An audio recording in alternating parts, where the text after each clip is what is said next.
Hello there everyone, Ashnflash here, and welcome on into an early review of the LEGO Minifigures Series 24. This will be releasing on January the 1st of 2023 and is retailing for $4.99 USD or $5.99 Canadian. This was sent to me early by LEGO/Land to do a review for. At the end of this video, you can find two videos linked, a feel guide as well as an unboxing where I got this from, a whole complete set of 36 bags worth, so you could check those out at the end. But anyways, without further ado, let's go ahead and let's take a closer look at this series. First things first, let's take a look at the checklist here in case you haven't seen it. Love the packaging, by the way, for this series. The pink looks great, and we're going to go in order of what you just saw on the checklist here with each of the figures.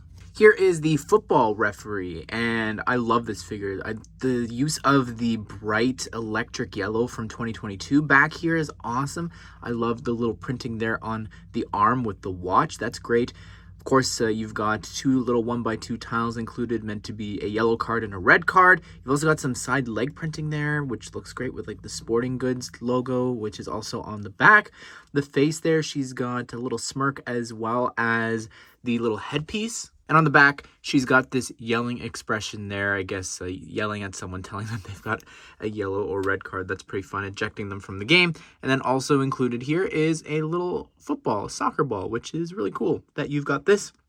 We recently had the foosball table, and you are able to play the foosball table with that piece. Here is the Robot Warrior, and this is a really neat looking figure. I thought that was a neck attachment before from the pictures, but it's not. It's actually one giant piece. What's interesting is that almost like Zurg, you know, when you look through the back from Toy Story, you could see and look through.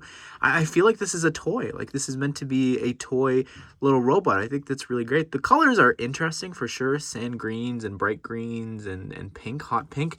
But I really love this gun build. The fact that it's using the Overwatch piece there in dark gray, but even just like the roller skate pieces there in hot pink, they look great.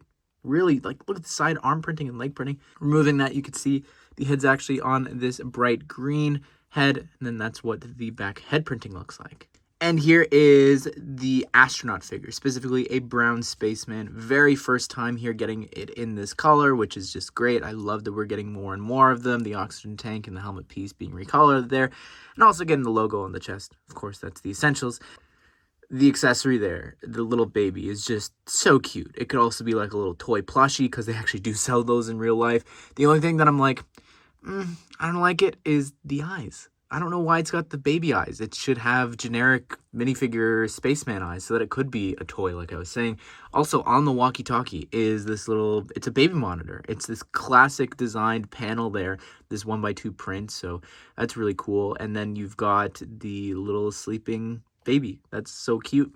And just to show you that you can remove the head, it's not just one piece if you've never seen how the babies work, but the baby head and the oxygen tank, all that is one piece. And if you want to, you could take a regular baby head and slap it on there, and it could be like a little spaceman onesie. And here's the carrot mascot. I think that this is a really fun figure. I really love it. I don't know how it's taken us this long to get this. Like, carrots have been around for so long for LEGO. Like, it's about time, honestly. I really love just the shaping of the carrot. It could have been a little more closer to the LEGO design, but the little sign there for the farmer's market is fun as well. You've also got this second face print there, which is just sort of a generic sort of face. It almost looks like maybe he's full, like he's eaten enough. I don't really know. And then taking that off, you got some really cool like overall printing on top of a sweater. I like how it's dual molded as well, where you've got like boots. And yeah, that's what the face looks like. Didn't realize there were sideburns. You've also got this extra hair piece included, and just turning this around here, you can see the other face print there. Looks really great. Love the back torso printing. Here's the Falconer, and this is like, what a great figure. Again, it's just so detailed, like all of these other figures. I love this arm here, how it's meant to be like what they wear for falcons and eagles to like land on your arm. I think that's incredible. The bow piece there in dark tan is awesome, as well as the hair. I love that hair here in red. It looks great. The torso is really cool as well, how it's got like the chains and the little bit of cape printing there, meant to represent it attaching the cape around its neck. Removing all that, you get a better look at the torso there, like I was just saying about the cape. Really love that. And this is the cape piece. It's very unique shaped. Like, that's cool. Also on the back here, you can see it's printed. So if you didn't want to have the cape piece on, you could just have it, I guess, act like it's just printed, and then that's what the other face looks like there. Here's the T-Rex fan costume. This is another one that I'm like, how haven't we had a T-Rex costume? This is perfect if you're a fan of Jurassic World and Jurassic Park. You could put this like in your little park, have this going around like a mascot, have guests take pictures. I think it's a lot of fun. You've got this like yelling expression. I like to think of it more as like it's just roaring at people. But on the other side of the head is this smile, which is just really fun. I love the tailpiece print. Like, that's a brand new piece there, and just the printing there is just remarkable. Only thing about this figure that I'm like, wish that it had an accessory, whether it could be like a giant piece of meat, like bring the steak piece back or something like that. I don't know, maybe that's a bit too dark. But even like they've been doing recently for other costume figures is giving them a hairpiece. Not sure why there isn't one here included. Here is the Orc, and this is sort of a modern version, an update of those classic castle Orc figures. Really great. I love that mouthpiece there in the ears. Like, that is just so cool. I love that, how it's molded and just fits so perfectly. You've got a really cool new printed shield piece. The sword, as well as this tattered cape here in bright red, is really neat. You got a little braided hair piece there that just attaches to a stud on top of the head. But like, look at the torso printing, the leg printing, and the side arm printing. Like, that tattoo or mark or whatever is so cool on both arms. And maybe you don't like having the mouthpiece on, you could just use that minifigure face. I think that's cool. And here's the conservationist. Like, one incredible figure, and the accessory, obviously, with the koala bear is the biggest draw, I think, here. It's so easy to remove the little koala from the little bamboo piece there and then reattach it. I really love that. I love the face printing there on the guy. I think that's really great. But the hair piece there as well that's being used, and the hat combo, that's Dustin's from Stranger Things, so it's great to see back here. On the other side of the head there, you can see that this has got this other facial expression, which is just a generic smirk. I like the little tag there on his torso, the leg printing and all that. Very detailed, and you've also got a little rescue symbol there on the back as well. And that's what the face looks like there fully, without the hair covering it at all. Here is the Potter figure, and what an incredible figure. I don't know how it's taken us this long to get this. The fact that we've got like little clay versions of the bowl piece as well as the cup, and like their hands are just covered in the clay. I think that's really great. And how that, like, even on the apron, like there's some printing down there. I don't know about the color choices here for the apron. Probably should have been a darker color, because look at what's happened to the print. Like, it's supposed to be what's there on the hips, but when you print it on lavender, it looks like a different color. When you print it on teal, it looks like a different color. It just does not work very well. You've got a little spinning table there included as well, which is neat. And obviously this huge wrap piece, which is just so neat. I love the leaf printing as well. Like, they could have just had the wrap piece without that. So cool. Removing that there, though, you could see the face, as well as you've got this second face there. Here's the Rococo Aristocrat, and I'm going to be honest with you, this was the one that I said was my favorite. I think that maybe I'm a little biased because of this incredible new dress piece here, and I'm just so happy that it's back. They brought that back from the Queen figure from a few series back, and hopefully they use that for Disney figures in their 100-year anniversary next year anyways. But I was like, man, I'm so looking forward to this. I saw the face, and I'm like, what is going on with that face? It looks so white.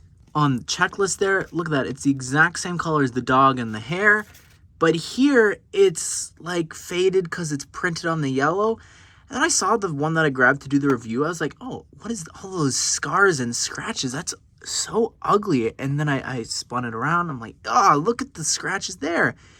And then here we go, just to show you that, like, it's not just this figure. I was like, okay, let me just grab the other figure. Let me see if there's something wrong with that one. Here we go. Even more scratches, little dents, different places here. Over here on the back of this face. Horrible. I was like, no problem. Let me go ahead and let me just grab the third one. Maybe there's nothing wrong with that one. That one's even worse. Look at that underneath the lips, the top of the head, the face there. The chip or something next to the lips. So bad. So yeah, I was really looking forward to this figure. This one, like, I love the idea of the face painting and all that, but it just looks horrible. The rest of it is great. Like, this new hair piece, the wig that they're wearing is awesome. I love the little dog there included in white. Great. The dress there, from the top torso into the piece, it's phenomenal. But what's up with the faces here? From what was going to be my favorite figure in the series to my absolute least favorite, the Rockin' Horse Rider. I don't know how this was included in the series, if I'm being honest. It is truly one of the worst minifigures in any minifigure series to date. I look at this and I'm like, how do we have a face print from a city set being reused in a minifigure series? Like, I get using minifigure faces in sets, not the other way around. The hairpiece as well could have been a brand new color, which would be great. Redeem the figure a bit. There's not even a second face print. Like, I don't even know why. Like, why pick this face? But, like, the figure doesn't even have shorts. Like, it's not dual molded or anything. It's just one solid color. The only redeeming bit of this, obviously, is the little rocking horse piece, which is incredible. You've got included in the bag is this 1x2 tile there with the stud in the center so that you could attach it to the plates that are included. Here is the Paper Kid. Phenomenal figure. I love the idea of this. I don't know how it's taken us this long to get this figure, like a little newspaper boy. Love the little slingshot there, the patch on the mid legs, the newspaper there, the extra, and it's got the classic police officer there that was a chase figure in one of the past anniversary minifigure series. That's awesome. Love the new hat piece there as well. I hope they continue to use that in other sets and recolor it. Love the sleeve printing there on the arms. It's so good. The yelling expression on the face. But removing that Indiana Jones little satchel piece there, you could see the overalls and everything printed there on the torso, and that's what it looks like here on the back. Well, there you have it, everyone. That is my review of the Series 24 minifigure series. And I think that this is a really great series, genuinely one of the best. I think there's so many new parts here, so many colorful figures, like looking at them all here. I think LEGO's done a phenomenal job. This is the closest thing to like a 90-year anniversary series that we got.